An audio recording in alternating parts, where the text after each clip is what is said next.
ਵਾਹਿਗੁਰੂ ਜੀ ਕੀ ਫਤਿਹ। ਹਰ ਸੋਮਵਾਰ ਦੀ ਤਰ੍ਹਾਂ ਅੱਜ ਵੀ ਵੀਰ ਹਰਜੀਤ ਸਿੰਘ ਜੀ ਸਾਡੇ ਨਾਲ ਗੁਰਮਤਿ ਫਿਲਾਸਫੀ ਦੇ ਵਿਸ਼ੇ ਦੇ ਬਾਰੇ ਵਿਚਾਰ ਸਾਂਝੇ ਕਰਨਗੇ। ਪਿਛਲੇ ਹਫ਼ਤੇ ਉਹਨਾਂ ਨੇ 5 ਵਿਕਾਰਾਂ ਦੇ ਵਿਸ਼ੇ ਨੂੰ ਆਰੰਭ ਕੀਤਾ ਸੀ। ਉਸੇ ਵਿਸ਼ੇ ਦੀ ਲੜੀ ਅੱਗੇ ਅੱਜ ਦੀ ਵਿਚਾਰ ਆਪ ਜੀ ਨਾਲ ਸਾਂਝੀ ਕਰਨਗੇ ਵੀਰ ਹਰਜੀਤ ਸਿੰਘ ਜੀ। ਵਾਹਿਗੁਰੂ ਸਾਹਿਬ ਜੀਓ। ਇੱਕ ਓੰਕਾਰ ਸਤਨਾਮ ਕਰਤਾ ਪੁਰਖ ਨਿਰਭਉ ਨਿਰਵੈਰ ਅਕਾਲ ਮੂਰਤ ਅਜੂਨੀ ਸੈਭੰ ਗੁਰ ਪ੍ਰਸਾਦ। ਵਾਹਿਗੁਰੂ ਵਾਹਿਗੁਰੂ ਵਾਹਿਗੁਰੂ ਵਾਹਿਗੁਰੂ ਵਾਹਿਗੁਰੂ ਵਾਹਿਗੁਰੂ। ਵਾਹਿਗੁਰੂ ਜੀ ਕਾ ਖਾਲਸਾ, ਵਾਹਿਗੁਰੂ ਜੀ ਕੀ ਫਤਿਹ। ਸਨਮਾਨਯੋਗ ਅੱਜ ਦੀ ਗੁਰਮਤਿ ਕਲਾਸ ਵਿੱਚ ਹਾਜ਼ਰੀ ਭਾਲੇ ਗੁਰੂ ਪਿਆਰਿਓ, ਸਤਿਗੁਰੂ ਜੀ ਦੀ ਅਪਾਰ ਬਖਸ਼ਿਸ਼ ਕਿਰਪਾ ਨਾਲ ਅਸੀਂ ਰੋਜ਼ਾਨਾ ਇਹਨਾਂ ਗੁਰਮਤਿ ਕਲਾਸਾਂ ਵਿੱਚ ਆ ਕੇ ਜੁੜਦੇ ਹਾਂ।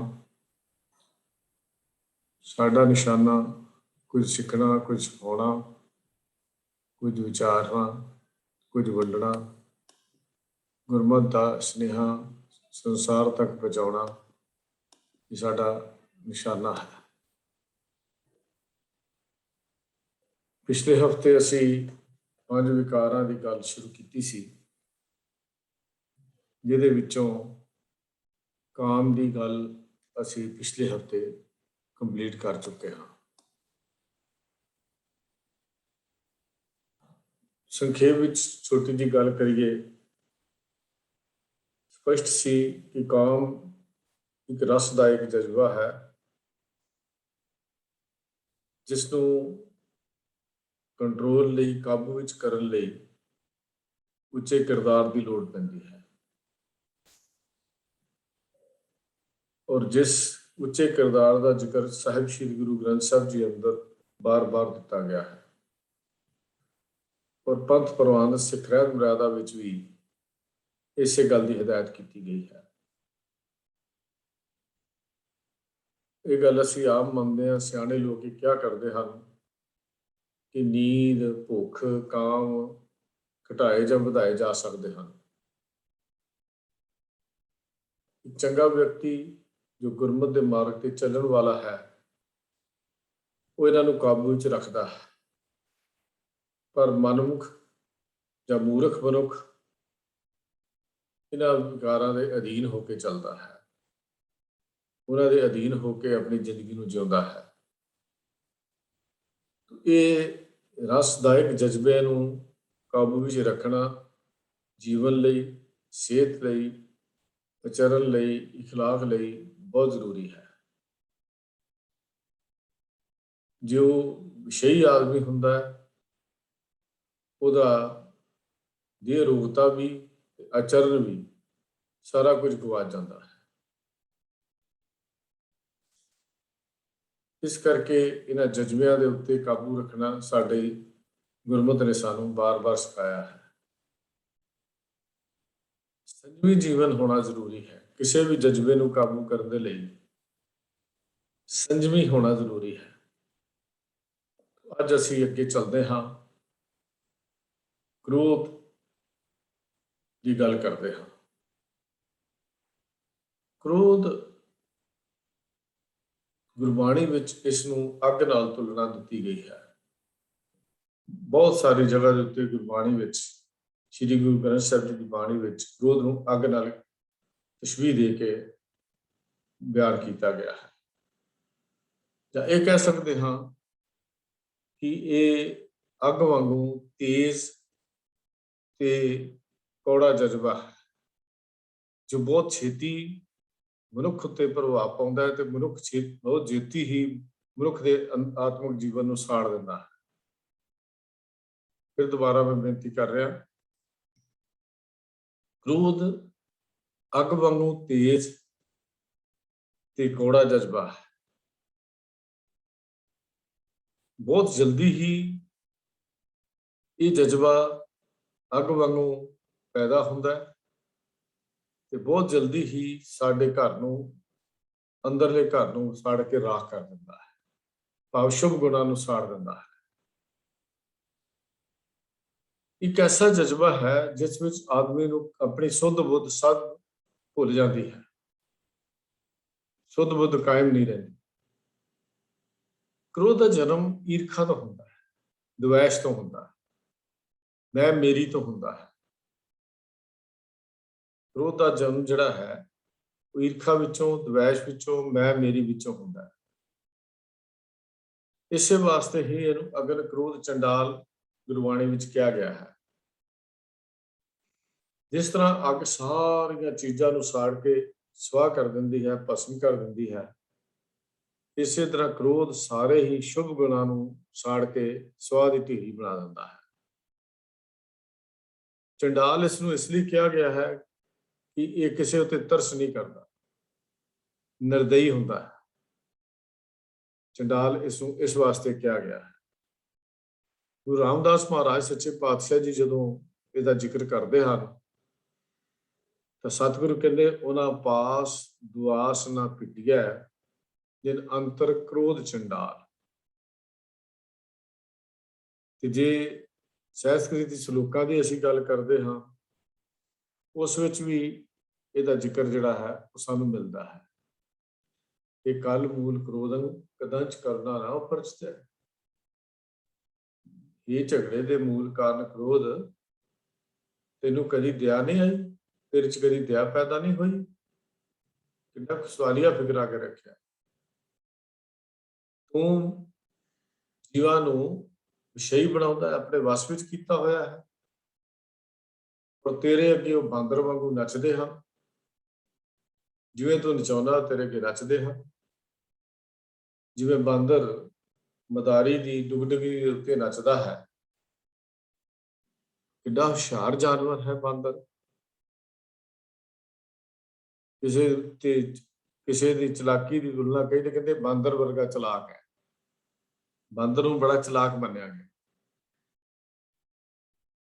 ਪਰ ਇੱਕ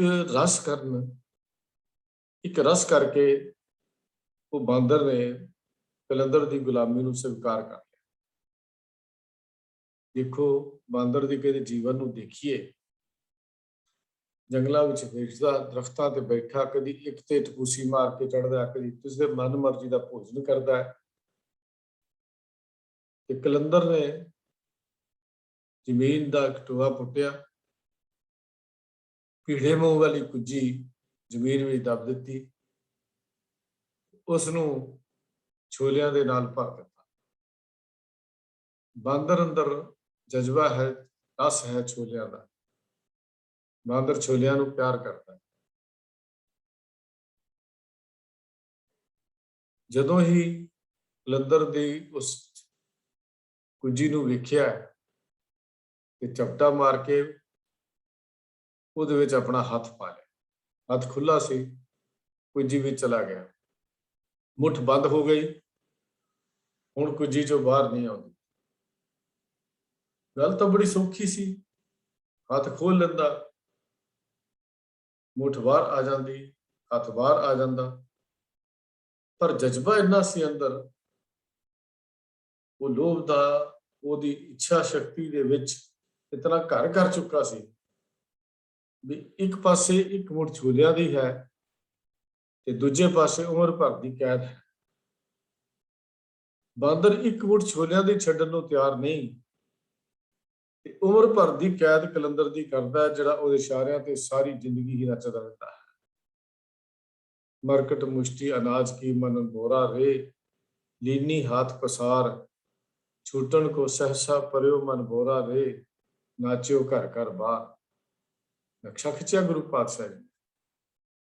ਇੱਕ ਛੋਟੇ ਜਿਹੇ ਰਸ ਕਰਕੇ घर घर ਦੇ ਵਿੱਚ ਨੱਚਣਾ ਪੈ ਗਿਆ। ਕ੍ਰੋਧ ਵੀ ਇਹੋ ਕੁਝ ਕਰਦਾ ਹੈ। ਇਹਦੇ ਵਿੱਚ ਕੋਈ ਦਇਆ ਨਹੀਂ ਹੁੰਦੀ। ਸਤਿਗੁਰੂ ਜੀ ਇਸੇ ਕਰਕੇ ਕਹਿੰਦੇ ਨੇ ਇਹ ਕੱਲ ਮੂਲ ਕ੍ਰੋਧੰ ਕਦੰਚ ਕਰਨਾ ਨਾ ਉਪਰਜ ਤੇ। ਕਦੀ ਤੇਰੇ ਅੰਦਰ ਦਇਆ ਪੈਦਾ ਹੀ ਨਹੀਂ ਹੁੰਦੀ।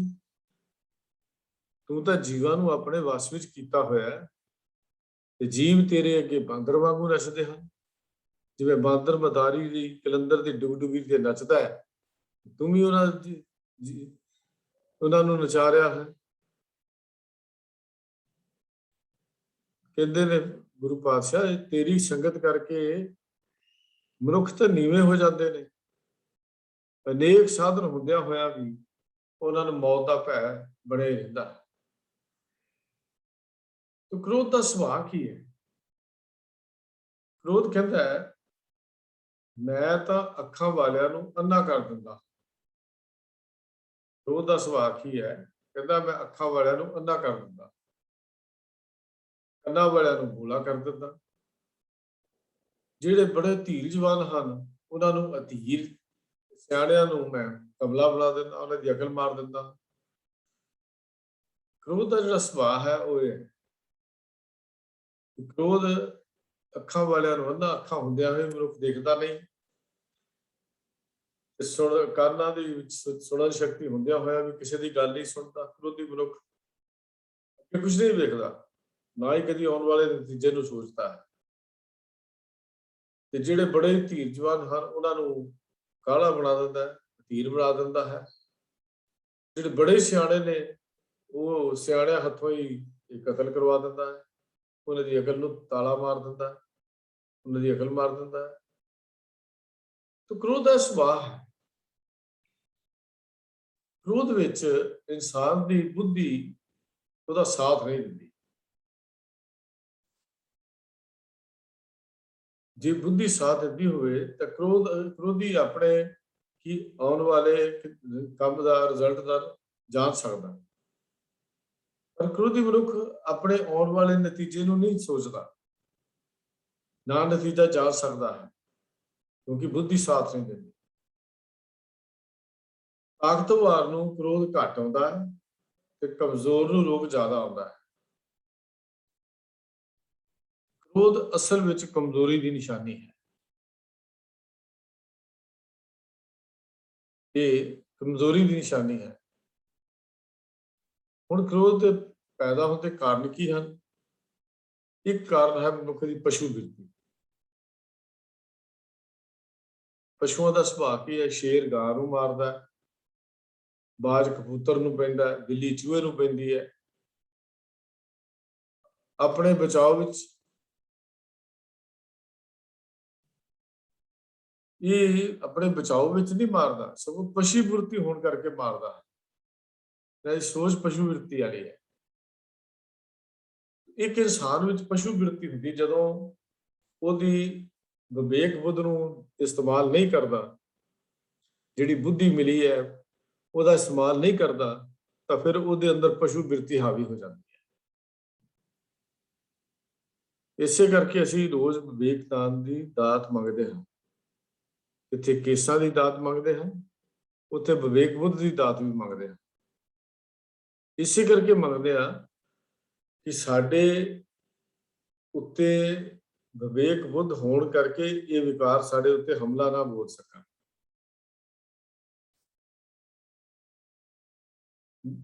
ਜੇ ਅਸੀਂ ਦੂਜਾ ਕ੍ਰੋਧ ਦਾ ਕਾਰਨ ਹੈ ਵੀ ਜਿਸ ਪਾਸੋਂ ਸਾਨੂੰ ਕੋਈ ਨੁਕਸਾਨ ਹੋਣ ਦੀ ਆਸ ਹੋਵੇ ਜਾਂ ਨੁਕਸਾਨ ਹੁੰਦਾ ਨਜ਼ਰ ਆਉਂਦਾ ਹੋਵੇ, ਭਾਵੇਂ ਸਰੀਰਕ ਹੋਵੇ ਤੇ ਭਾਵੇਂ ਮਾਨਸਿਕ ਹੋਵੇ, ਅਜਿਹੀ ਹਾਲਤ ਵਿੱਚ ਮਨੁੱਖ ਬਦਲੇ ਦੀ ਭਾਵਨਾ ਰੱਖ ਕੇ ਗੁੱਸੇ ਵਿੱਚ ਆਉਂਦਾ ਹੈ। ਜਿਸ ਪਾਸੋਂ ਸਾਨੂੰ ਕੋਈ ਨੁਕਸਾਨ ਹੁੰਦਾ ਤਾਂ ਵੀ ਉਹਦੇ ਵਿਰੁੱਧ ਗੁੱਸਾ ਹੁੰਦਾ ਹੈ। ਜੇ ਬਦਲੇ ਦੀ ਭਾਵਨਾ ਦੇ ਨਾਲ ਉਹਦੇ ਕੋਲੋਂ ਉਹਦਾ ਨੁਕਸਾਨ ਕਰਨਾ ਚਾਹੁੰਦਾ ਫਿਰ ਵੀ ਗੁੱਸਾ ਆਉਂਦਾ ਹੈ, ਕਿਉਂਕਿ ਗੁੱਸਾ ਬਦਲਾ ਹਮੇਸ਼ਾ ਗੁੱਸੇ ਦੇ ਵਿੱਚ ਆ ਕੇ ਲਿਆ ਜਾ ਸਕਦਾ ਹੈ। ਜਦੋਂ ਕਿਸੇ ਆਦਮੀ ਜਾਂ ਜਾਨਵਰ ਤੋਂ ਮਨੁੱਖ ਨੂੰ ਨੁਕਸਾਨ ਪਹੁੰਚਦਾ ਹੋਵੇ, ਉਹ ਸਰੀਰਕ ਹੋਵੇ ਜਾਂ ਮਾਨਸਿਕ ਹੋਵੇ, ਅਜਿਹੀ ਹਾਲਤ ਵਿੱਚ ਮਨੁੱਖ ਨੂੰ ਗੁੱਸੇ ਵਿੱਚ ਆ ਕੇ ਬਦਲਾ ਲੈਣ ਦਾ ਸੁਭਾਅ ਅੰਦਰ ਜਾਣ ਪੈਂਦਾ ਹੈ। ਕਈ ਮਨੁੱਖ ਜਾਤੀ ਇੱਕ ਦੂਜੇ ਨੂੰ ਅਧੀਨ ਕਰਨ ਲਈ ਵੀ ਉਹਨਾਂ ਤੇ ਜ਼ੁਲਮ ਕਰਦੇ ਹਨ। ਕਈ ਐਸੇ ਵੀ ਹਨ ਜਿਹੜੇ ਰਾਜਾ ਪਰਜਾ ਇੱਕ ਦੇਸ਼ ਦੂਜੇ ਦੇਸ਼ ਉੱਤੇ ਇਹ ਵੀ ਉਹਨਾਂ ਨੂੰ ਆਪਣੇ ਅਧੀਨ ਕਰਨ ਲਈ ਕਰਦੇ ਹਨ। ਜਦੋਂ ਇਹ ਬਦਲੇ ਦੀ ਅੰਦਰ ਭਾਵਨਾ ਪੈਦਾ ਹੋ ਜਾਂਦੀ ਹੈ, ਬਦਲੇ ਦੀ ਭਾਵਨਾ ਪੈਦਾ ਹੋਏਗੀ ਕਿ ਕ੍ਰੋਧ ਜਨਮ ਲਵੇਗਾ, ਗੁੱਸਾ ਆਏਗਾ।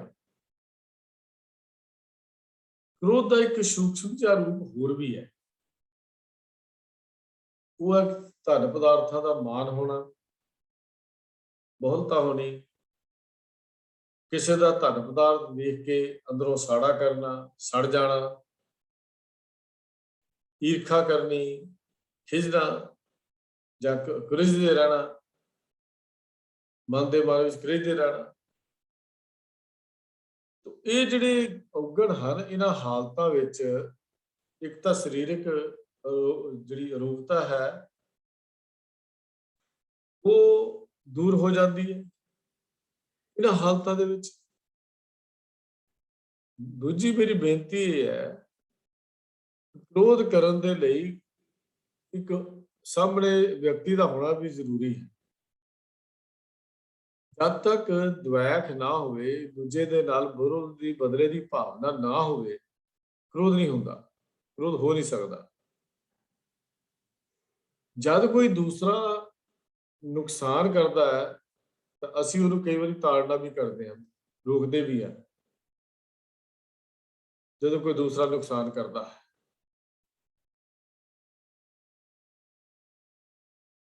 ਜਦੋਂ ਅਸੀਂ ਉਹਨੂੰ ਰੋਕਦੇ ਹਾਂ, ਦੇਖੋ ਇੱਕ ਬੜੀ ਮਨੁੱਖੀ ਸੋਚ ਕੀ ਹੈ ਕਿ ਸਾਡੇ ਕੋਲੋਂ ਕੋਈ ਆਪਣੇ ਕੋਲੋਂ ਨੁਕਸਾਨ ਹੋ ਜਾਏ ਤੇ ਸਾਨੂੰ ਉਹਦੀ ਕੋਈ ਪਰਵਾਹ ਨਹੀਂ ਹੁੰਦੀ, ਪਰ ਜੇ ਘਰ ਦਾ ਦੂਜਾ ਜੀਅ ਕਿਤੇ ਉਹੀ ਨੁਕਸਾਨ ਕਰ ਦੇਵੇ, ਸਾਡਾ ਜਿਹੜਾ ਸੋਚ ਦਾ ਦਾਇਰਾ ਬਦਲ ਜਾਂਦਾ। ਫਿਰ ਅਸੀਂ ਗੁੱਸੇ ਹੁੰਦੇ ਹਾਂ। ਜੇ ਕੋਈ ਬਾਹਰ ਦਾ ਹੋਰ ਨੁਕਸਾਨ ਵੱਡਾ ਕਰ ਦੇਵੇ ਤੇ ਉਹਦੇ ਤੇ ਮਾਰਨ ਮਰਾਉਣ ਤੱਕ ਵੀ ਗੱਲ ਚਲੀ ਜਾਂਦੀ ਹੈ। ਜਦੋਂ ਕੋਈ ਦੂਸਰਾ ਆਦਮੀ ਨੁਕਸਾਨ ਕਰਦਾ ਹੈ ਕਿ ਅਸੀਂ ਉਹਨੂੰ ਤਾੜਨਾ ਕਰਦੇ ਹਾਂ, ਕਹਿੰਦੇ ਆ ਕਿਉਂ ਹੋ ਗਿਆ, ਆਪਣੇ ਪਾਸੋਂ ਨੁਕਸਾਨ ਹੋ ਜਾਏ ਤੁਸੀਂ ਕੋਈ ਝੋਰਾ ਜਿਹਾ ਅਫਸੋਸ ਨਹੀਂ ਕਰਦੇ। ਕਈ ਆਦਮੀ ਗੁੱਸੇ 'ਚ ਆ ਕੇ ਆਪਣੇ ਸਰੀਰ ਨੂੰ ਹੀ ਕਸ਼ਟ ਦੇਣਾ ਸ਼ੁਰੂ ਕਰ ਦਿੰਦੇ ਹਨ। ਇੱਕ ਵਿਦਵਾਨ ਨੇ ਲਿਖਿਆ ਵੀ ਕ੍ਰੋਧ ਦਾ ਜਿਹੜਾ ਆਰੰਭ ਹੈ ਉਹ ਝੱਲਪੁਣੇ ਤੋਂ ਹੁੰਦਾ ਹੈ, ਪਾਗਲਪੁਣੇ ਤੋਂ ਹੁੰਦਾ ਹੈ, ਤੇ ਇਸ ਦਾ ਜਿਹੜਾ ਫਲ ਹੈ ਉਹ ਸ਼ਰਮਿੰਦਗੀ ਹੁੰਦੀ ਹੈ। ਕ੍ਰੋਧ ਦਾ ਜਿਹੜਾ ਜਨਮ ਹੈ ਉਹ ਲਿਖਦਾ ਹੈ ਕਿ ਇਹਦਾ ਆਰੰਭ ਝੱਲਪੁਣੇ ਤੋਂ ਹੁੰਦਾ, ਪਾਗਲਪੁਣੇ ਤੋਂ ਹੁੰਦਾ, ਔਰ ਇਹਦਾ ਅੰਤ ਜਿਹੜਾ ਹੈ, ਜਿਹੜਾ ਫਲ ਮਿਲਦਾ ਉਹ ਸ਼ਰਮਿੰਦਗੀ ਮਿਲਦਾ ਹੈ। ਤਾਂ ਕ੍ਰੋਧ ਸਭ ਤੋਂ ਪਹਿਲਾਂ ਆਪਣਾ ਹਮਲਾ ਸਾਡੇ ਸਰੀਰ ਉੱਤੇ ਕਰਦਾ ਹੈ, ਦੇਹੀ ਨੂੰ ਗਾਲਦਾ ਹੈ। ਕ੍ਰੋਧੀ ਮਨੁੱਖ ਦਾ ਸਰੀਰ ਕੰਬਦਾ ਹੈ, ਕੰਬ ਉੱਠਦਾ ਹੈ, ਦਿਲ ਦੀ ਧੜਕਣ ਵੱਧ ਜਾਂਦੀ ਹੈ, ਫੱਕ ਫੱਕ ਫੱਕ ਫੱਕ ਦਿਲ ਕਰਦਾ ਹੀ ਰਹਿੰਦਾ, ਨਬਜ਼ ਦੀ ਚਾਲ ਤੇਜ਼ ਹੋ ਜਾਂਦੀ ਹੈ, ਉਹਦੇ ਹਰ ਅੰਗ ਵਿੱਚ ਘਬਰਾਹਟ ਦਾ ਹੋਣਾ ਲਾਜ਼ਮੀ ਹੈ।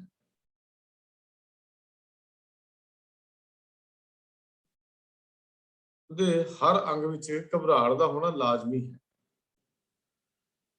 ਤੋ ਇਹ ਗੱਲ ਸਾਨੂੰ ਸਮਝ ਆਉਂਦੀ ਹੈ ਵੀ ਜਿੱਦਾਂ ਅਸੀਂ ਕਦੀ ਚੁੱਲ੍ਹੇ ਬਾਲਦੇ ਸੀ ਪੁਰਾਣੇ ਸਮੇਂ ਦੇ ਵਿੱਚ, ਚੁੱਲ੍ਹੇ ਵਿੱਚ ਜਦੋਂ ਅੱਗ ਬਾਲੀ ਦੀ ਹੈ ਤਾਂ ਪਹਿਲਾਂ ਛੋਟੀਆਂ ਲੱਕੜੀਆਂ ਨੂੰ ਲੱਗਦੀ ਹੈ, ਫਿਰ ਧੂੰਆਂ ਬਾਹਰ ਨੂੰ ਨਿਕਲਦਾ ਹੈ। ਪਹਿਲਾਂ ਛੋਟੀਆਂ ਲੱਕੜਾਂ ਨੂੰ ਅੱਗ ਲੱਗਦੀ ਤਾਂ ਧੂੰਆਂ ਨਿਕਲਦਾ। ਇਸੇ ਤਰ੍ਹਾਂ ਜਦੋਂ ਪਾਣੀ ਦਾ ਜਾਂ ਕਿਸੇ ਕਾੜ੍ਹਨੀ ਵਿੱਚ, ਕੜਾਹੀ ਵਿੱਚ, ਤੌੜੀ ਵਿੱਚ ਇਹਨੂੰ ਜਦੋਂ ਉਬਾਲਦੀ ਹੈ ਤਾਂ ਪਹਿਲਾਂ ਕਹਾਵਤ ਹੈ ਆਪਣੇ ਕੰਡੇ ਸਾੜਦੀ ਹੈ, ਤੌੜੀ ਆਪਣੇ ਕੰਡਿਆਂ ਨੂੰ ਸਾੜਦੀ ਹੈ, ਇਹ ਕਹਾਵਤ ਹੈ। ਤਾਂ ਗੁੱਸਾ ਜਿਹੜਾ ਸਾਡੇ ਆਪਣੇ ਆਪ ਨੂੰ ਸਾੜਦਾ ਹੈ, ਇਹਦਾ ਮਤਲਬ ਇਹ ਹੈ। ਡਾਕਟਰ ਜਿਹੜੇ ਜੇ ਕਹਿੰਦੇ ਨੇ ਜਿਹੜੇ ਗੁੱਸੇ ਵਿੱਚ ਕਰਕੇ ਸਰੀਰ ਵਿੱਚ ਇੱਕ ਖਾਸ ਕਿਸਮ ਦਾ ਖਿਚਾਓ ਪੈਦਾ ਹੁੰਦਾ ਹੈ, ਜਿਹਨੂੰ ਅਸੀਂ ਬਲੱਡ ਪ੍ਰੈਸ਼ਰ ਵੀ ਕਹਿੰਦੇ ਹਾਂ। ਜਿਸ ਖਿਚਾਓ ਦੇ ਨਾਲ ਅੰਦਰਲੀਆਂ ਜਿਹੜੀਆਂ ਸਾਡੀਆਂ ਸੂਖਮ ਨਾੜੀਆਂ ਹਨ ਉਹ ਬਰਦਾਸ਼ਤ ਨਹੀਂ ਕਰ ਸਕਦੀ। ਬਲੱਡ ਪ੍ਰੈਸ਼ਰ ਜਿਹੜਾ ਦਾ ਦਬਾਅ ਬਰਦਾਸ਼ਤ ਨਾ ਕਰਨ ਦਾ ਨਤੀਜਾ ਹੈ ਕਿ ਬ੍ਰੇਨ ਹੈਮਰੇਜ ਹੋ ਜਾਣੀ, ਹਾਰਟ ਅਟੈਕ ਹੋ ਜਾਣਾ। ਇਹ ਸਾਰੀ ਕਿੱਥੋਂ ਹੁੰਦੀਆਂ? ਕ੍ਰੋਧ ਵਿੱਚੋਂ ਜਨਮ ਹੁੰਦਾ ਇਹਨਾਂ ਚੀਜ਼ਾਂ ਦਾ। ਜਨਮ ਕ੍ਰੋਧ ਵਿੱਚ ਹੁੰਦਾ ਹੈ। ਤਾਂ ਇੱਕ ਖਾਸ ਕਿਸਮ ਦੇ ਅੰਦਰ ਬਲਬਲਿਆਂ ਦਾ ਜਨਮ ਲੈਣਾ ਇਸ ਕ੍ਰੋਧ ਦਾ ਸੁਭਾਅ ਹੈ।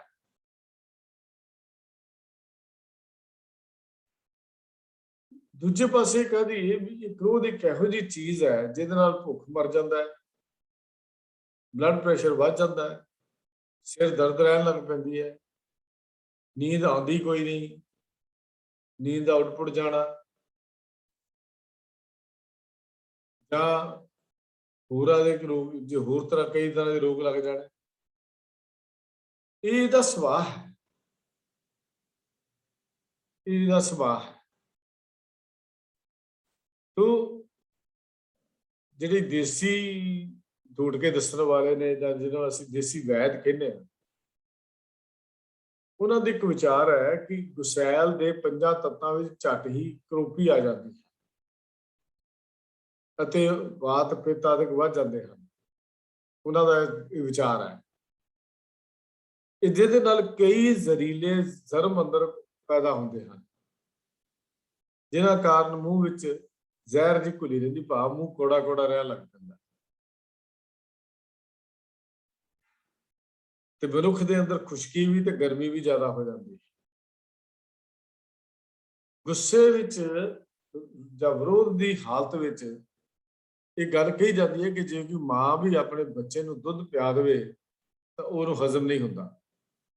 ਇਹ ਗੱਲ ਆਮ ਕਹੀ ਜਾਂਦੀ ਹੈ। ਬੱਚਾ ਜਾਂ ਤਾਂ ਉਲਟੀ ਕਰਕੇ ਕੱਢ ਦੇਵੇਗਾ ਤੇ ਜਾਂ ਉਹਨੂੰ ਲੂਜ਼ ਮੋਸ਼ਨ ਜਿਹਨੂੰ ਕਹਿੰਦੇ ਦਸਤ ਲੱਗ ਜਾਣਗੇ। ਇਹ ਕ੍ਰੋਧ ਦਾ ਇੱਕ ਰਿਜ਼ਲਟ ਹੈ ਜਿਹੜਾ ਸਾਨੂੰ ਫਿਲਾਸਫੀ ਦੇ ਵਿੱਚ ਦੇਖਣ ਨੂੰ ਮਿਲਦਾ, ਸੁਣਨ ਨੂੰ ਮਿਲਦਾ ਹੈ। ਕ੍ਰੋਧ ਅਕਲ ਨੂੰ ਪੁੱਠੇ ਪਾਸੇ ਲਾਉਂਦੀ ਹੈ ਹਮੇਸ਼ਾ ਹੀ। ਕ੍ਰੋਧ ਦਾ ਸੁਭਾਅ ਹੈ ਅਕਲ ਨੂੰ ਪੁੱਠੇ ਪਾਸੇ ਪਾਉਂਦਾ। ਜਿਹਦਾ ਗੁੱਸਾ ਹੈ ਕਿਸੇ ਦੀ ਗੱਲ ਨਹੀਂ ਸੁਣਨ ਦਿੰਦਾ, ਕਿਸੇ ਦੂਜੇ ਦੀ ਗੱਲ ਸੁਣਨ ਨਹੀਂ ਦਿੰਦਾ। ਅੱਖਾਂ ਹੁੰਦਿਆਂ ਹੋਇਆ ਅੰਨਾ, ਕੰਨ ਹੁੰਦਿਆਂ ਹੋਇਆ ਬੋਲਾ, ਹੋਸ਼ ਹੁੰਦਿਆਂ ਹੋਇਆ ਬੇਹੋਸ਼। ਇਹ ਮਨੁੱਖ ਦੇ ਵਿੱਚ ਇਹ ਸੁਭਾਅ ਆਮ ਬਣ ਜਾਂਦਾ ਹੈ। ਹਾਂ, ਇਸ ਐਸੀ ਚੀਜ਼ ਹੈ ਗੁੱਸਾ, ਕ੍ਰੋਧ, ਜਿਸ 'ਚ ਬੰਦਾ ਆਪਣਾ ਲਾਭ ਜਾਂ ਹਾਨੀ ਨਹੀਂ ਦੇਖਦਾ, ਕਿਉਂਕਿ ਅਸੀਂ ਮੱਤ ਮਾਰਦਾ ਹੈ। ਉਹ 'ਚ ਬੰਦਾ ਇਹ ਨਹੀਂ ਦੇਖਦਾ ਵੀ ਲਾਭ ਹਾਨੀ ਕੀ ਹੋਈ, ਬਸ ਕਰ ਦਿਓ ਹੋ ਜਾਏ। ਬੰਦਾ ਆਪਣੀ ਲਾਭ ਹਾਨੀ ਦਾ ਨਜ਼ਾਰਾ ਕਰਨ ਵਾਲੀ ਸੋਚ ਨੂੰ ਵੀ ਮਾਰ ਲੈਂਦਾ ਹੈ। ਕ੍ਰੋਧ ਇੱਕ ਇਹੋ ਜਿਹੀ ਚੀਜ਼ ਹੈ। ਜੇ ਦੂਜੇ ਪਾਸੇ ਅਸੀਂ ਗੱਲ ਕਰੀਏ ਵੀ ਇਹ ਕ੍ਰੋਧ ਪਹਿਲਾਂ ਤਾਂ ਹਨੇਰੀ ਤੇ ਝੱਖੜ ਵਾਂਗੂ ਝੱਲ ਬਣਾ ਲਿਆਉਂਦਾ ਹੈ, ਪਿੱਛੋਂ ਅਫਸੋਸ ਤੇ ਸ਼ਰਮਿੰਦਗੀ ਦਾ ਮੋਟਾ ਮੋਟਾ ਗੜੇ ਜਿਹੜੇ ਪੈਂਦੇ ਨੇ ਉਹ ਵਸਾਉਂਦਾ। ਪਹਿਲਾਂ ਤਾਂ ਸਾਨੂੰ ਸਿਰਫ ਸ਼ਰਮਿੰਦਗੀ ਦਾ ਗੱਲ ਕਰਨੀ ਪੈਂਦੀ ਹੈ ਤੇ ਫਿਰ ਬਾਅਦ ਵਿੱਚ ਜਿਵੇਂ ਹਨੇਰੀਆਂ ਤੋਂ ਬਾਅਦ ਝੱਖੜ ਆ ਜਾਏ ਤੇ ਗੜੇ ਡਿੱਗਦੇ ਹੋਣ ਮੋਟੇ ਮੋਟੇ, ਇਹ ਕ੍ਰੋਧ ਦਾ ਸੁਭਾਅ ਹੈ। ਇਹਦੇ ਨਾਲ ਮਨੁੱਖ ਫਿਰ ਕਮਜ਼ੋਰ ਹੁੰਦਾ ਹੈ। ਮਨੁੱਖ ਦਾ ਜੀਵਨ ਕਮਜ਼ੋਰੀ ਵਾਲੇ ਪਾਸੇ ਜਾਂਦਾ ਹੈ, ਬਲਹੀਨ ਹੋ ਜਾਂਦਾ ਹੈ। ਉਹਦਾ ਜਿਹੜਾ ਅੰਦਰ ਉਤਸ਼ਾਹ ਹੁੰਦਾ ਨਾ ਉਹ ਵੀ ਮਰਿਆ ਮਰਿਆ ਜਿਹਾ ਜਾਪਣ ਲੱਗ ਪੈਂਦਾ ਹੈ। ਕ੍ਰੋਧੀ ਬੰਦੇ ਦਾ ਜਿਹੜਾ ਇਹ ਜੀਵਨ ਜਿਹੜਾ ਇਸ ਤਰ੍ਹਾਂ ਦਾ ਬਣ ਜਾਂਦਾ ਹੈ। ਦੂਜੇ ਪਾਸੇ ਵੀ ਗੱਲ ਕਹਿ ਲਈਏ ਕਿ ਗੁੱਸਾ ਜਿਹੜਾ ਹੈ ਸਾਡਾ ਆਚਾਰ ਵਿਹਾਰ ਸਭ ਦਾ ਭਰਿਆ ਵਤੀਰਾ, ਸ਼ਾਂਤੀ ਤੇ ਸਾਨੂੰ ਪ੍ਰਸੰਨ ਚਿੱਤ ਨਹੀਂ ਰਹਿਣ ਦਿੰਦਾ। ਕ੍ਰੋਧ ਦਾ ਸੁਭਾਅ ਹੈ, ਸ਼ਾਂਤ ਵੀ ਨਹੀਂ ਰਹਿਣ ਦਿੰਦਾ ਤੇ ਪ੍ਰਸੰਨ ਚਿੱਤ ਵੀ ਨਹੀਂ ਰਹਿਣ ਦਿੰਦਾ। ਫਿਰ ਐਸੇ ਮਨੁੱਖ ਦੇ ਵਿੱਚ ਜਦੋਂ ਇਹ ਹਾਲਾਤ ਹੁੰਦੀ ਹੈ ਉਹਦਾ ਸੁਭਾਅ ਫਿਰ ਚਿੜਚਿੜਾ ਜਿਹਾ, ਕੌੜਾਪਨ ਤੇ ਖਰਬਾ ਸੁਭਾਅ ਜਿਹੜਾ ਹੈ ਉਹ ਬਣ ਜਾਂਦਾ ਹੈ। ਇਹ ਕ੍ਰੋਧ ਦਿਲ ਨੂੰ ਵੀ ਕਮਜ਼ੋਰ ਕਰਦਾ ਹੈ, ਦਿਲ ਨੂੰ ਮਜ਼ਬੂਤ ਹੋਣ ਹੀ ਨਹੀਂ ਦਿੰਦਾ। ਮਨੁੱਖ ਦੀ ਹਾਲਤ ਕੁਛ ਇਹੋ ਜਿਹੀ ਹੈ। ਕ੍ਰੋਧਵਾਨ ਵਿਦਵਾਨ ਵੀ ਜਿਹੜੇ ਹੋਣ, ਆਪਣੀ ਮਰਜ਼ੀ ਦੇ ਖਿਲਾਫ ਜਿੰਨੀ ਗੱਲ ਹੁੰਦੀ ਵੇਖ ਕੇ ਆਪੇ ਤੋਂ ਬਾਹਰ ਹੋ ਜਾਣਾ ਉਹਨਾਂ ਦਾ ਸੁਭਾਅ ਹੈ। ਵਿਚਾਰ ਰਹਿਣਾ, ਡਿਪਰੈਸ਼ਨ ਚ ਜਾਣਾ। ਤਾਂ ਗਰੀਬ ਰਿਸ਼ਤੇਦਾਰ ਨੂੰ ਤਾਂ ਮੂਰਖ ਕਹਿ ਕੇ ਤਿਆਗਿਆ ਜਾਂਦਾ ਹੈ ਵੀ ਇਹ ਕਿਸੇ ਕੰਮ ਦਾ ਨਹੀਂ, ਛੱਡੋ, ਇਹਦੇ ਨਾਲ ਖਹਿੜਾ ਤੋੜ ਲਓ। ਗਰੀਬ ਰਿਸ਼ਤੇਦਾਰ ਨਾਲੋਂ ਨਫ਼ਰਤ ਦੀ ਅੱਗ ਨਾਲ ਵੀ ਕਈ ਵਾਰ ਉਹਨੂੰ ਅਸੀਂ ਨਜ਼ਰ ਦੇ ਦੇਖਦੇ ਆ। ਕ੍ਰੋਧ ਜਿਹੜਾ ਹੈ ਇਹ ਸ਼ਾਂਤੀ ਦਾ ਤੇ ਅਮਨ ਦਾ ਵੈਰੀ ਹੈ, ਵੈਰੀ ਦੁਸ਼ਮਣ ਹੈ। ਜਿਵੇਂ ਚਾਨਣ ਤੇ ਹਨੇਰਾ ਇਕੱਠੇ ਨਹੀਂ ਰਹਿ ਸਕਦੇ, ਇਸੇ ਤਰ੍ਹਾਂ ਹੀ ਸੁੱਖ, ਮੇਲ ਮਿਲਾਪ, ਪ੍ਰਸੰਨਤਾ ਗੁੱਸੇ ਨਾਲ ਸੰਬੰਧ ਨਹੀਂ ਬਣਾ ਸਕਦੇ। ਭਾਵ ਕ੍ਰੋਧ ਦੇ ਨਾਲ ਇਹਨਾਂ ਦਾ ਸੰਬੰਧ ਨਹੀਂ ਜੁੜ ਸਕਦਾ।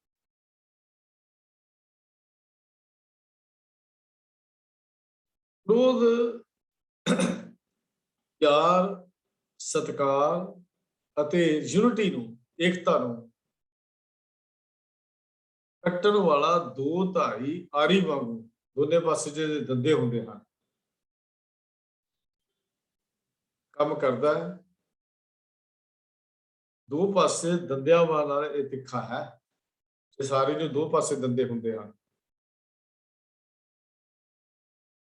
ਉੱਥੇ ਮਨੁੱਖ ਕੇਵਲ ਆਪਣੇ ਮਕਸਦ ਦੀ ਹੀ ਲੜਾਈ ਲੜਦਾ ਹੈ। ਉਹਨੂੰ ਸਮਾਜ ਦੀ ਇੱਜ਼ਤ ਜਾਂ ਮਾਨ ਦੀ ਕੋਈ ਯਾਦਾਸ਼ਤ ਨਹੀਂ ਰਹਿੰਦੀ। ਇਹੋ ਕਹਿ ਲਈਏ, ਜਿੱਥੇ ਗੁੱਸਾ ਪ੍ਰਗਟ ਹੁੰਦਾ ਹੈ ਉੱਥੇ ਧੀਰਜਤਾ, ਗੰਭੀਰਤਾ, ਮਿੱਠਾ ਬੋਲਣਾ, ਸੰਜੀਦਗੀ, ਇਹ ਸਭ ਦੀ ਧੌਣ ਮਰੋੜ ਦਿੰਦਾ ਹੈ ਜਿਹੜਾ ਕ੍ਰੋਧ ਹੈ। ਜਿੰਨੇ ਸ਼ੁਭ ਗੁਣ ਹਨ ਉਹਨਾਂ ਨੂੰ ਇਹ ਤੋੜ ਦਿੰਦਾ ਹੈ, ਮਰੋੜ ਸੁੱਟਦਾ ਹੈ। ਜਿੰਨਾ ਚਿਰ ਮਨੁੱਖ ਇਹ ਕ੍ਰੋਧ ਸਾਡੇ ਅੰਦਰ ਰਹਿਣਾ ਹੈ ਉਨੀ ਦੇਰ ਅਸ਼ਾਂਤੀ, ਬੇਚੈਨੀ, ਕਾਹਲਾਪਨ, ਜੋ ਛਿੱਥਾਪਨ ਵੀ ਕਹਿ ਦਿੰਦੇ ਆ, ਕੌੜਾਪਨ, ਤੇ ਇਹ ਸਮਝੋ ਵੀ ਵੱਡੂ ਟੁੱਕੂ ਦੀ ਹਕੂਮਤ ਉੱਥੇ ਕਾਇਮ ਹੈ। ਵੱਡੂ ਟੁੱਕੂ ਦਾ ਰਾਜ ਸਾਡੇ ਜੀਵਨ ਦੇ ਉੱਤੇ, ਇਹ ਕਹਿ ਲਈਏ।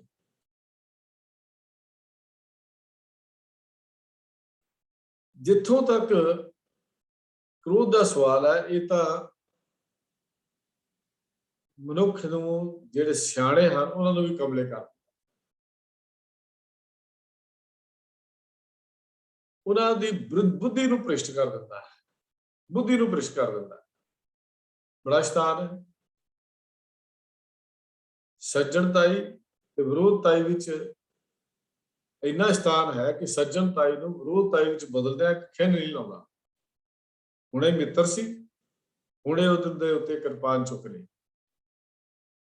ਇਹ ਸੁਭਾਅ ਹੈ ਕ੍ਰੋਧ ਦਾ, ਹੈ ਇੱਕ ਐਸਾ ਇੱਕ ਕ੍ਰੋਧ ਦਾ ਇੱਕ ਸੁਭਾਅ ਹੈ। ਸ਼ੈਤਾਨ ਬੜਾ ਹੈ, ਬਹੁਤ ਚਲਾਕ ਹੈ, ਬਹੁਤ ਹੁਸ਼ਿਆਰ ਹੈ। ਜਦੋਂ ਤੱਕ ਇਹ ਮੌਜੂਦ ਰਹਿੰਦਾ ਹੈ ਉਦੋਂ ਤੱਕ ਤਾਂ ਘਰ ਦਾ ਵਾਤਾਵਰਨ, ਮਾਹੌਲ ਵੀ ਵਹਿਸ਼ਿਆਨਾ ਤੇ ਬੜਾ ਹੀ ਗੰਦਾ ਜਿਹਾ ਜਾਪਦਾ ਹੈ। ਜਾਂ ਕਹਿ ਲਈਏ ਕਿ ਉਹਦਾ ਆਲਾ ਦੁਆਲਾ ਸਭ ਜਿਹੜਾ ਹੈ ਉਹ ਘਟੀਆ ਜਿਹਾ ਹੀ ਉਹਨੂੰ ਲੱਗਣ ਲੱਗ ਪੈਂਦਾ। ਹਰ ਪਾਸੇ ਘਿਰਨਾ, ਮੈਂ ਦਾ ਸਾਰਾ ਪਸਰਨਾ ਉਹਦਾ ਸੁਭਾਅ ਵਿੱਚ ਹੋ ਜਾਂਦਾ ਹੈ। ਕ੍ਰੋਧ ਅੱਗ ਹੈ, ਉਸਦੀ ਸਾਥਣ ਹਿੰਸਾ ਹੈ, ਉਹ ਵੀ ਪ੍ਰਚੰਡ ਅਗਨੀ ਹੈ।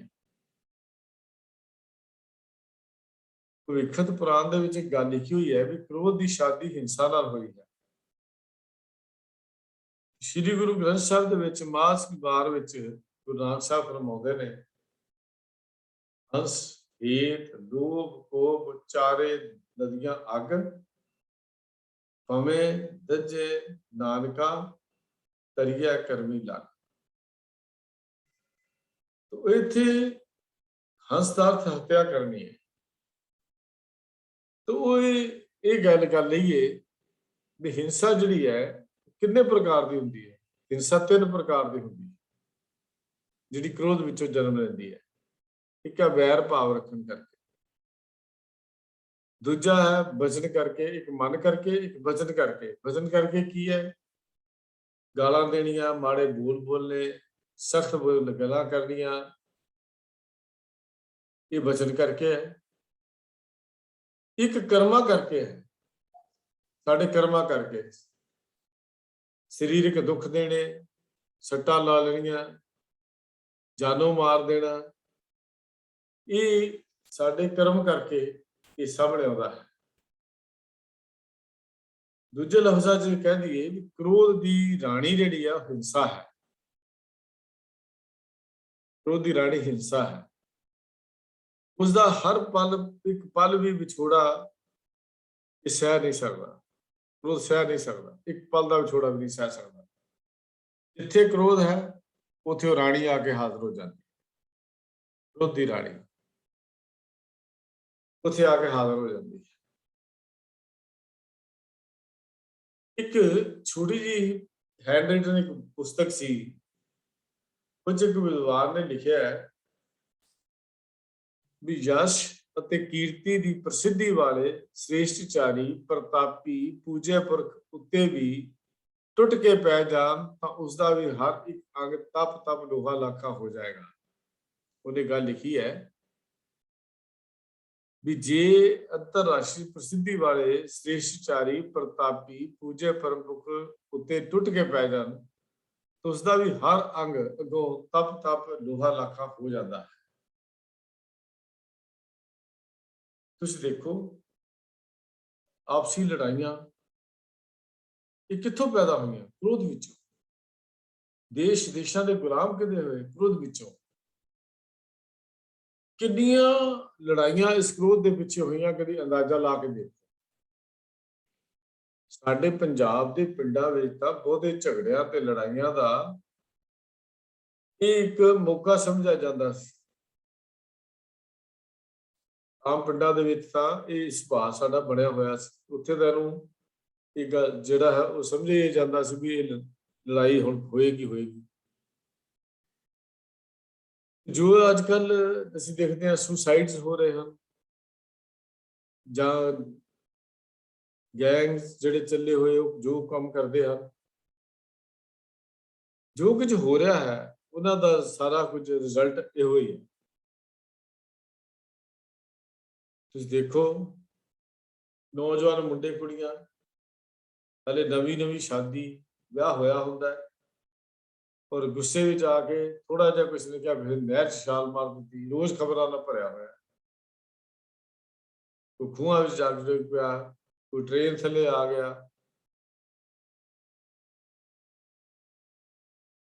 ਇੱਥੋਂ ਤੱਕ ਵੀ ਕਈ ਇਹ ਕ੍ਰੋਧ ਇੱਕ ਐਸੀ ਚੀਜ਼ ਹੈ ਜਿਹੜੀ ਆਪਣੇ ਆਪ ਤੋਂ ਵੀ ਬੰਦਾ ਅੱਗ ਲਾਉਣ ਨੂੰ ਰਾਜੀ ਹੋ ਜਾਂਦਾ ਹੈ, ਆਪਣੇ ਤੇਲ ਪਾ ਕੇ ਆਪਣੇ ਆਪ ਨੂੰ ਸਾੜ ਲੈਂਦਾ ਹੈ। ਇੱਕ ਐਸੀ ਚੀਜ਼ ਹੈ। तो गुरु नानक देव महाराज सच्चे पातशाह बिहागड़ा जे राग दे विच जिहड़ा बचन करते हैं, कली अंदर नानका जिन्हां दा अवतार पुत जनूरा धी जनूरी जोरू तिन्हां जिन्हां दा सकदार।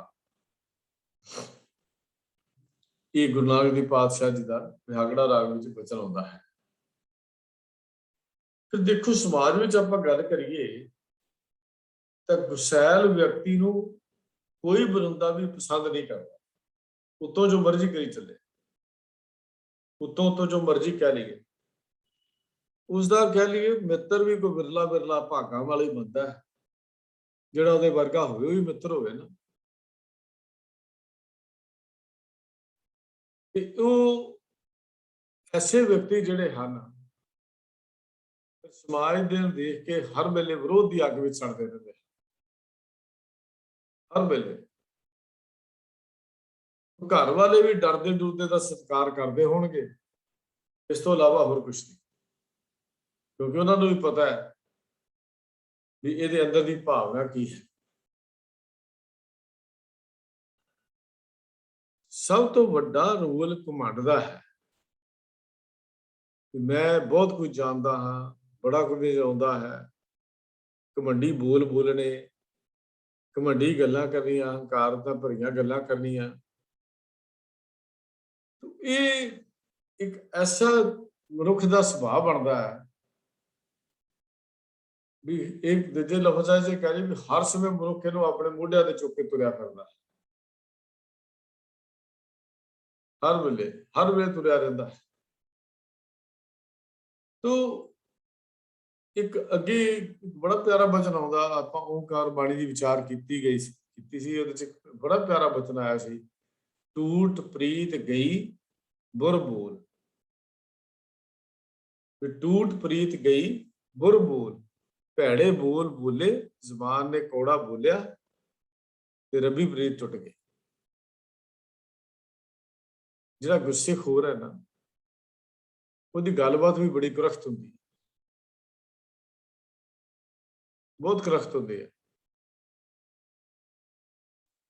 ਦੂਜੇ ਲਫ਼ਜ਼ਾਂ 'ਚ ਗੱਲ ਕਰ ਲਈਏ ਕਿ ਉਹਦੇ ਵਿੱਚ ਕੋਮਲਤਾ, ਮਿਠਾਸ, ਸੀਤਲਤਾ, ਅਡੋਲਤਾ, ਇਹਨਾਂ ਸਾਰਿਆਂ ਦੀ ਜਗ੍ਹਾ ਤੇ ਇੱਕੋ ਹੀ ਚੀਜ਼ ਹੈ, ਕਠੋਰਤਾ ਹੋ ਜਾਣਾ। ਉਹਦੀ ਜ਼ਿੰਦਗੀ ਕਦੀ ਹੁਕਮ ਰਜ਼ਾਈ ਚੱਲਣ ਦੀ ਗੱਲ ਨਹੀਂ ਮੰਨ ਸਕਦੀ। ਉਹ ਤਾਂ ਇਹੋ ਹੀ ਸੋਚੇਗਾ ਜੋ ਸੰਸਕਾਰ ਗੁਰਮਤਿ ਨੇ ਨਹੀਂ ਦਿੱਤੇ ਉਹਨਾਂ ਬਾਰੇ ਸੋਚਦਾ ਰਹਿੰਦਾ ਹੈ।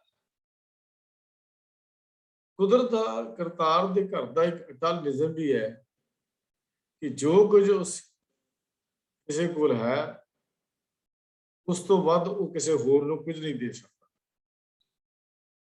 ਵਿਰੋਧੀ ਦੇ ਪਾਸ अशांति है, हंकार है, घमंड है, खुदगर्जी है, अपनी खुदापरस्ती है, डरपोकता है, कलखी है, भैड़े बोल ਹਨ ਤੇ हर वेले मेरे वांगू ਤਿਉੜੀਆਂ ਨਾਲ ਭਰਿਆ ਹੋਇਆ ਮੱਥਾ ਵੀ ਹੈ ਉਹਦੇ ਕੋਲ ਰਹਿੰਦਾ ਹੈ हर वेले। ਤੇ ਗੁਰੂ ਪਾਤਸ਼ਾਹ ਜੀ ਜਦੋਂ ਗੱਲ ਕਰਦੇ ਨੇ ਤੇ ਕਹਿੰਦੇ ਨੇ ਮਾਥੇ ਤ੍ਰਿਕੁਟੀ ਦ੍ਰਿਸ਼ਟ ਕਰੂਰ ਬੋਲੇ ਕੌੜਾ ਜੇਬਾ ਕੀ ਫੂਲ। ਇਹ ਮਨੁੱਖ ਦੀ ਹਾਲਤ ਹੈ। ਵੱਡਾ ਤਾਂ ਦੁਖਾਂਤ ਇਹ ਹੈ ਕਿ ਗੁੱਸੇਖੋਰ ਨੂੰ ਸੁੱਝ ਹੀ ਨਹੀਂ ਆਉਂਦੀ ਕਿ ਉਹਦੀ ਸ਼ਖਸੀਅਤ ਦਾ ਪੱਧਰ ਦਿਨ ਬ ਦਿਨ ਘਟਦਾ ਹੀ ਤੁਰਿਆ ਜਾਂਦਾ। ਇੱਕ ਦੁੱਖ ਦੀ ਗੱਲ ਇਹ ਹੈ ਵੀ ਇਹ ਸਮਝ ਹੀ ਨਹੀਂ ਆਈ ਮਨੁੱਖ ਨੂੰ। ਅੱਗੇ ਤੁਰੀਏ ਵੀ ਜੀਵ ਆਪਣੀ ਬੋਲੀ ਤੋਂ ਪਛਾਣਿਆ ਜਾਂਦਾ ਹੈ। ਆਮ ਇਹ ਗੱਲ ਕਹਿੰਦੇ ਸਨ, ਇਲਾਕੇ ਦੀ ਬੋਲੀ ਦਾ ਫਰਕ ਹੈ, ਘਰਾਂ ਦੇ ਵਿੱਚ ਥੋੜੇ ਘਰਾਂ ਬਾਅਦ ਵੀ ਬੋਲੀ ਦਾ ਫਰਕ ਹੈ। ਜੀਵ ਜਿਹੜਾ ਹੈ ਇਹ ਆਪਣੀ ਬੋਲੀ ਤੋਂ ਪਛਾਣਿਆ ਜਾਂਦਾ ਹੈ। ਉੱਲੂ ਦੇਖਿਆ, ਉੱਲੂ ਨੂੰ ਬੇਸ਼ੱਕ ਅਸੀਂ ਦੇਖੀਏ ਨਾ, ਪਰ ਉਹ ਜਦੋਂ ਆਵਾਜ਼ ਸੁਣ ਕੇ ਅਸੀਂ ਕਹਿ ਦਾਂਗੇ ਉੱਲੂ ਜਿਹੜਾ ਹੈ ਆਵਾਜ਼ਾਂ ਦੇ ਰਿਹਾ ਹੈ।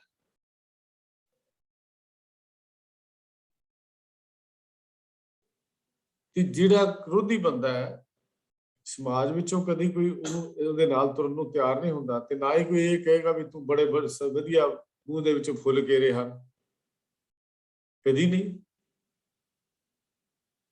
ਹੁਣ ਦੇਖੋ ਕਾਂ ਕੋਇਲ ਬੋਲਦੀ ਹੈ, ਕਿਆ ਮਿੱਠੀ ਆਵਾਜ਼ ਕੱਢਦੀ ਹੈ, ਤੇ ਕਾਂ ਬੋਲਦਾ ਹੈ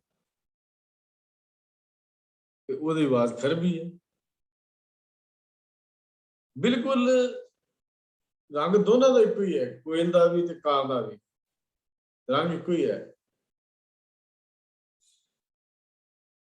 ਤੇ ਗੁਰੂ ਪਾਤਸ਼ਾਹ ਫਿਰ ਗੱਲ ਕਰਦੇ ਹਨ, ਭਲਿਆ ਜਿਸ ਬੋਲਣ ਵਿੱਚ ਪ੍ਰਮਾਤਮਾ ਦੀ ਦਰਗਾਹ ਵਿੱਚ ਪ੍ਰਵਾਨ ਨਹੀਂ ਹੋਣਾ, ਉਸ ਬੋਲਾਂ ਤੋਂ ਬਚ ਕੇ ਜ਼ਿੰਦਗੀ ਬਤੀਤ ਕਰ। ਤੇ ਉਹ ਬੋਲ ਜਿਹੜਾ ਬੋਲਿਆ ਮੇਰੇ ਪਰਮੇਸ਼ਰ ਦੇ ਘਰ ਵਿੱਚ ਪ੍ਰਵਾਨ ਹੈ। ਜਿਤ ਬੋਲਿਆ ਪਤ ਪਾਈਐ, ਸੋ ਬੋਲਿਆ ਪ੍ਰਵਾਨ, ਫਿੱਕਾ ਬੋਲ ਬਿਗੁਚਣਾ, ਸੁਣ ਮੂਰਖ ਮਨ ਅਜਾਨ। ਮਿੱਠਾ ਬੋਲ ਜਿੱਥੇ ਭਾਈਚਾਰਾ ਵਧਾਉਂਦਾ ਹੈ, ਉੱਥੇ ਕੌੜਾ ਬੋਲ ਭਾਈਚਾਰੇ ਨੂੰ ਤੋੜਦਾ ਹੈ, ਪ੍ਰੀਤੀ ਦਾ ਨਾਸ਼ ਕਰ ਦਿੰਦਾ ਹੈ। ਗੰਢ ਪ੍ਰੀਤੀ ਮਿੱਠੇ ਬੋਲ, ਜਿਹਦੇ ਬੋਲ ਮਿੱਠੇ ਨੇ, ਤੇ ਦੂਜੇ ਪਾਸੇ ਕਹਿੰਦੇ ਨੇ ਟੂਟ ਪ੍ਰੀਤ ਗਈ ਬੁਰ ਬੋਲ, ਭੈੜੇ ਬੋਲ ਬੋਲਦਾ ਹੀ ਨਿਰੰਕਾਰ ਨਾਲੋਂ ਪ੍ਰੀਤ ਟੁੱਟ ਗਈ। ਇਹ ਅਸੀਂ ਵਿਅਕਤੀ ਦੇਖੇ ਸਮਾਜ ਵਿੱਚ, ਉਹਨਾਂ ਦੀ ਵਿਦਵਤਾ, ਉਹਨਾਂ ਦੀ ਲਿਆਕਤ ਮੰਨੀ ਪ੍ਰਮੰਨੀ ਹੁੰਦੀ ਹੈ। ਬੜੇ ਵਿਦਵਾਨ ਵੀ ਹੁੰਦੇ ਨੇ, ਜਾਣਦੇ ਵੀ ਬਹੁਤ ਨੇ, ਮੰਨੀ ਬੰਨੀ ਪਰ ਉਹਨਾਂ ਦੀ ਹੁੰਦੀ ਹੈ ਇਹ ਲਿਆਕਤ ਜਿਹੜੀ ਹੈ। ਅਸੀਂ ਕੁਝ ਲੋਕਾਂ ਨੂੰ ਵੇਖਿਆ ਹੈ, ਪਰ ਉਹ ਆਪਣੇ ਕੌੜੇ ਸੁਭਾਅ ਕਰਕੇ ਬੁਰੀ ਤਰ੍ਹਾਂ ਸਮਾਜ ਵਿੱਚ ਫੇਲ ਹੋ ਜਾਂਦੇ ਹਨ, ਬੁਰੀ ਤਰ੍ਹਾਂ। ਇਹ ਗੱਲ ਸਾਨੂੰ ਯਾਦ ਰੱਖਣ ਵਾਲੀ ਹੈ ਕਿ ਕੋਈ ਵੱਡੇ ਤੋਂ ਵੱਡਾ ਪੁਰਖ ਵੀ ਮਿੱਠੀ ਬੋਲੀ, ਆਦਰ ਤੇ ਪਿਆਰ ਭਰੇ ਤਰੀਕਿਆਂ ਤੋਂ ਬਿਨਾਂ ਆਪਣੀ ਵਿਦਿਆ, ਬਲਬੁੱਧ ਤੇ ਹਕੂਮਤ ਨਾਲ ਦੂਜੇ ਦੇ ਦਿਲ ਉੱਤੇ ਕਾਬੂ ਪਾ ਸਕਣਾ, ਇਹ ਗੱਲਾਂ ਸਾਨੂੰ ਸਾਰੀਆਂ ਸੋਚਣੀਆਂ ਪੈਣਗੀਆਂ। ਇੱਕ ਮੁਸਕਰਾਹਟ ਛੋਟੀ ਜਿਹੀ ਸਮਾਜ ਨੂੰ ਜਿੱਤ ਲੈਂਦੀ ਹੈ, ਇੱਕ ਆਕੜ ਮਨੁੱਖ ਦੀ ਜ਼ਿੰਦਗੀ ਨੂੰ ਤਬਾਹ ਕਰਕੇ ਰੱਖ ਦਿੰਦੀ ਹੈ। ਕ੍ਰੋਧ ਦਾ ਫਲ ਉਦਾਸੀ, ਘਿਰਨਾ, ਦੁਸ਼ਮਣੀ, ਲੜਾਈ ਝਗੜੇ, ਆਤਮਘਾਤ ਹੁੰਦਾ ਹੈ। ਸਿੱਖੀ ਨੇ ਕ੍ਰੋਧ ਨੂੰ ਸੂਰਬੀਰਤਾ ਵਿੱਚ ਬਦਲਿਆ ਹੈ। ਉਸ ਨੂੰ ਸਵੈ ਰੱਖਿਆ, ਦੀਨਾਂ ਤੇ ਗਰੀਬਾਂ ਦੀ ਰੱਖਿਆ, ਵੀਰ ਰਸ ਵਿੱਚ ਢਾਲ ਕੇ ਵਰਤਿਆ। ਜਿਹੜਾ ਸਿੱਖੀ ਦਾ ਜੰਗਾਂ ਯੁੱਧ ਹੋਏ ਨੇ, ਉਹਨਾਂ ਨੂੰ ਵੀਰ ਰਸ ਵਿੱਚ ਢਾਲ ਕੇ ਬਦਲਿਆ, ਨਾ ਕਿ ਹਰ ਵੇਲੇ ਘਰ 'ਚ ਹੀ ਡੰਡਾ ਖੜਕਾਈ ਜਾਓ, ਡਾਂਗ ਖੜਕਾਈ ਜਾਓ। ਇਹ ਸਿੱਖੀ ਦੀ ਮਰਿਆਦਾ ਨਹੀਂ ਹੈ, ਸਿੱਖੀ ਦੀ ਪਰੰਪਰਾ ਨਹੀਂ ਹੈ। ਕਿਉਂਕਿ ਕ੍ਰੋਧ ਦਾ ਫਲ ਹੈਗੀ ਹੈ ਬਦਨਾਮੀ, ਗਿਲਾਨੀ, ਘਿਰਨਾ, ਦੁਸ਼ਮਣੀ। ਇਹ ਕ੍ਰੋਧ ਦਾ ਫਲ ਹੈ। ਤੇ ਸਤਿਗੁਰੂ ਪਾਤਸ਼ਾਹ ਫਿਰ ਦੀ ਗੁਰਬਾਣੀ ਦੀ ਜਿਹੜੀ ਗੱਲ ਕਹਿੰਦੇ ਨੇ, ਭਲਿਓ ਇਹ ਜਜ਼ਬੇ ਮਾਰੇ ਨਹੀਂ ਜਾਣੇ, ਹਾਂ ਇਹਨਾਂ ਨੂੰ ਕਾਬੂ ਵਿੱਚ ਕੀਤਾ ਜਾ ਸਕਦਾ ਹੈ। ਇਸ ਵਾਸਤੇ ਸਤਿਗੁਰੂ ਨੇ ਕ੍ਰੋਧ ਨੂੰ ਸੂਰਬੀਰਤਾ ਵਿੱਚ ਬਦਲ ਦਿੱਤਾ, ਉਸ ਨੂੰ ਫਿਰ ਆਪਣੀ ਰੱਖਿਆ, ਦੀਨਾਂ ਤੇ ਗਰੀਬਾਂ ਦੀ ਰੱਖਿਆ, ਵੀਰ ਰਸ ਹੋ ਕੇ ਇਹ ਸਮਾਜ ਵਿੱਚ ਵਿਚਰਨਾ ਪਵੇਗਾ। ਤਾਂ ਕ੍ਰੋਧ ਇੱਕ ਐਸਾ ਤੇਜ ਤੇ ਰਸਦਾਇਕ ਐਸਾ ਜਜ਼ਬਾ ਹੈ ਜਿਹੜਾ ਮਨੁੱਖ ਦੇ ਅਧਿਆਤਮਿਕ ਜੀਵਨ ਦਾ ਦਿਵਾਲਾ ਕੱਢ ਕੇ ਰੱਖ ਦਿੰਦਾ ਹੈ। ਸਾਡੇ ਕੋਲ ਹੈ ਕੀ ਜੇ ਅਧਿਆਤਮਿਕ ਜੀਵਨ ਹੀ ਨਹੀਂ? ਅਧਿਆਤਮਿਕ ਜੀਵਨ ਤੋਂ ਸਿੱਖਣੇ ਮਨੁੱਖ ਜਿਹੜੇ ਹਨ, ਉਹ ਕਦੀ ਵੀ ਨਿਰੰਕਾਰ ਦੇ ਦੇਸ਼ ਵਿੱਚ ਜਾ ਕੇ ਪਰਵਾਰ ਨਹੀਂ ਹੁੰਦੇ, ਕਦੀ ਵੀ ਪਰਵਾਰ ਨਹੀਂ। ਇਸ ਵਾਸਤੇ ਇਹ ਗੱਲ ਨੂੰ ਅਸੀਂ ਸੋਚ ਕੇ ਚੱਲੀਏ ਕਿ ਕ੍ਰੋਧ ਅੱਗ ਵਾਂਗੂ ਤੇਜ਼ ਹੈ, ਸਾਡੀ ਜ਼ਿੰਦਗੀ ਦੇ ਸ਼ੁਭ ਗੁਣਾਂ ਨੂੰ ਸਾੜ ਦਿੰਦਾ ਹੈ। ਰਸ, ਇਹ ਕਾਮ ਜਿੱਥੇ ਰਸ ਦਾ ਜਜ਼ਬਾ ਸੀ, ਉੱਥੇ ਇਹ ਮਨੁੱਖ ਦੇ ਅਧਿਆਤਮਿਕ ਜੀਵਨ ਨੂੰ ਸਾੜਨ ਵਾਲਾ ਜਜ਼ਬਾ ਹੈ। ਗੁਰੂ ਅੱਗੇ ਅਰਦਾਸ ਕਰੀਏ, ਸੱਚੇ ਪਾਤਸ਼ਾਹ ਇਸ ਕ੍ਰੋਧ ਦੀ ਅਗਨੀ ਵਿੱਚੋਂ ਜੋ ਮਹਾ ਚੰਡਾਲ ਜਦੋਂ ਕਿਹਾ ਗੁਰੂ ਪਾਤਸ਼ਾਹ ਜੀ ਨੇ, ਤਾਂ ਸਾਨੂੰ ਬਾਹਰ ਕੱਢ, ਅਸੀਂ ਇਸ ਅੱਗ ਦੇ ਵਿੱਚੋਂ ਬਚ ਜਾਈਏ। ਔਰ ਕਾਜਰ ਕੋਠ ਮੈਂ ਭਈ ਨਾ ਕਾਰੀ, ਨਿਰਮਲ ਬਰਨ ਬਣਿਓ ਰੀ, ਉਸ ਤਰ੍ਹਾਂ ਦੇ ਆਪਣੇ ਜੀਵਨ ਨੂੰ ਬਣਾਈਏ ਕਿ ਇਸ ਕੱਜਲ ਦੀ, ਸੰਸਾਰ ਰੂਪੀ ਕੱਜਲ ਦੀ ਕੋਠੜੀ ਵਿੱਚ ਵੀ ਅਸੀਂ ਕਾਲੇ ਹੋ ਕੇ ਨਹੀਂ ਲੰਘਣਾ, ਚਿੱਟੇ ਬਸਤਰ ਪਾ ਕੇ ਲੰਘੀਏ ਤੇ ਉਹਨਾਂ ਉੱਤੇ ਕਾਰਖ ਦਾ ਦਾਗ ਵੀ ਨਾ ਲੱਗੇ। ਤਾਂ ਹੀ ਸੰਭਵ ਹੈ ਜੇ ਕ੍ਰੋਧ ਸਾਡੀ ਜ਼ਿੰਦਗੀ ਵਿੱਚ ਇੱਕ ਪਾਸੇ ਹਟੇਗਾ। ਜਦ ਤੱਕ ਕ੍ਰੋਧ ਸਾਡੇ ਅੰਦਰ ਹੈ, ਉਦੋਂ ਨਾ ਸਾਡਾ ਲੋਕ ਸੁਖੀ ਪਰਲੋਕ ਸਹਿਲਾ ਹੋਣਾ। ਗੁਰੂ ਅੱਗੇ ਅਰਦਾਸ ਕਰੀਏ, ਸੱਚੇ ਪਾਤਸ਼ਾਹ ਜੀ ਤੁਮਰੀ ਸ਼ਰਨ ਤੁਮਾਰੀ ਆਸਾ, ਤੁਮ ਹੀ ਸੱਜਣ ਸੁਹੇਲੇ, ਰਾਖੋ ਰਾਖਨ ਹਾਰ ਦਿਆਲਾ। ਨਾਨਕ ਕਰਕੇ ਬੋਲੇ, ਮੇਰੇ ਮਾਲਕ ਸੱਚੇ ਪਾਤਸ਼ਾਹ ਇਹਨਾਂ ਵਿਕਾਰਾਂ ਤੋਂ ਬਚਾ ਤੇ ਸਾਡੀ ਸੁਰਤ ਤੇਰੇ ਚਰਨਾਂ ਵਿੱਚ ਲੱਗੇ, ਇਹ ਤੇਰੇ ਅੱਗੇ ਬੇਨਤੀ ਹੈ। ਹੋਈਆਂ ਭੁੱਲਾਂ ਦੀ ਖਿਮਾ, ਪਿਆਰ ਸਤਿ ਫਤਿਹ ਦੀ ਸਾਂਝ ਕਰੋ। ਵਾਹਿਗੁਰੂ ਜੀ ਕਾ ਖਾਲਸਾ ਵਾਹਿਗੁਰੂ ਜੀ ਕੀ